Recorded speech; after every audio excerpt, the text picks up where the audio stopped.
According to Marx, religion is an opium where people get kind of intoxicated, addicted,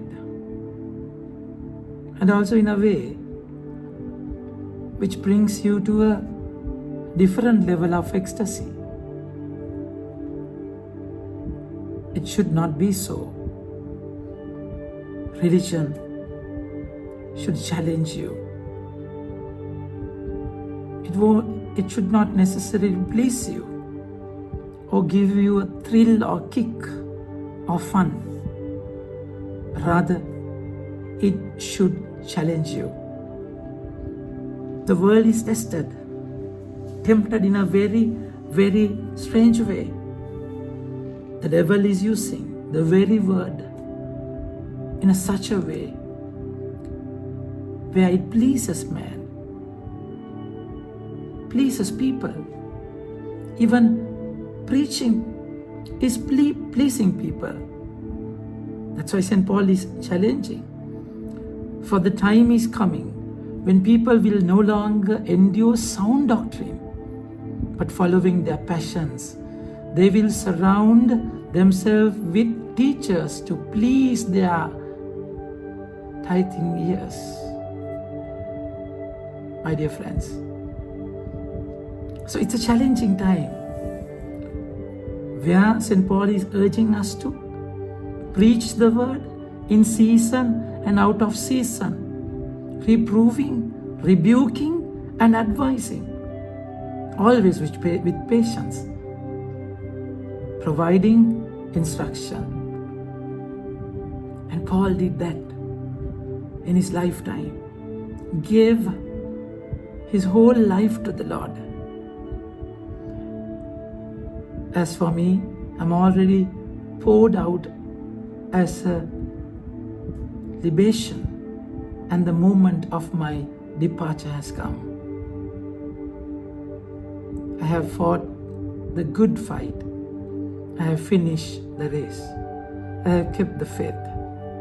Now there is laid up for me the crown of righteousness, with which the Lord, the just judge, will reward me on that day.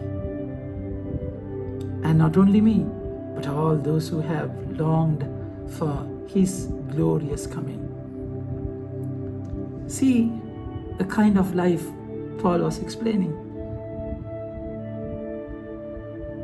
I'm already poured out as a libation. My dear friends, it's a life completely given, completely wasted for the Lord, worn out for the Lord. It's beautiful. That's the kind of life that we are called to live. It's a very challenging task.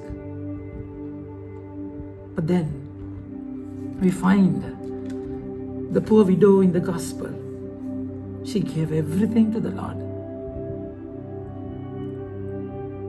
Widow means a complete helpless situation in their culture. But then she was never helpless. She always had the strength of the Father, strength of the true lover, God. And she gave them all to him because she believed not that 2 coins can protect her, nor wealth, power, whatever it belongs in this world. She knows the true strength and sustenance would come from that true fountain of love, Father. So in love, you will give all. In doubt, you will grab things for yourselves. Why you doubt? Because you don't have a relationship. If you know him, then you will trust him. The more you know him, more you will trust him.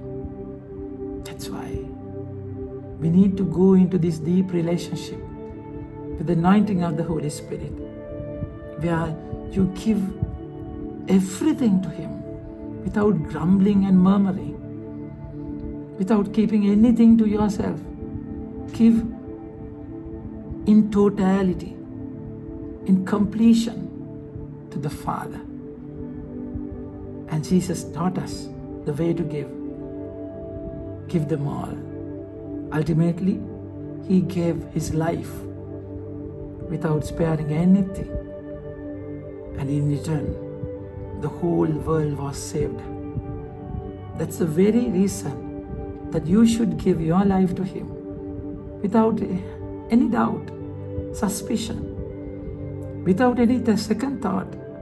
Just give it all to Him and enjoy the bliss, enjoy the glory, enjoy the love in that surrendering. That widow, husband was dead, but then she was never alone. He found the true fountain. He found the true love, and he never bothered to give them all. In that way, it's never a sacrifice. It's a joyful giving, joyful giving.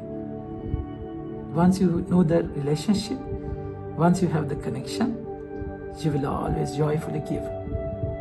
So, if you can't give, if you can't let go, if you can't surrender, think about the connection. There's a gap to be bridged with His love. So, without trying to give as a principle, get back to the relationship. Once you find Him, you will give Him all. You can't help but give. Think about it and pray over it. May God bless you.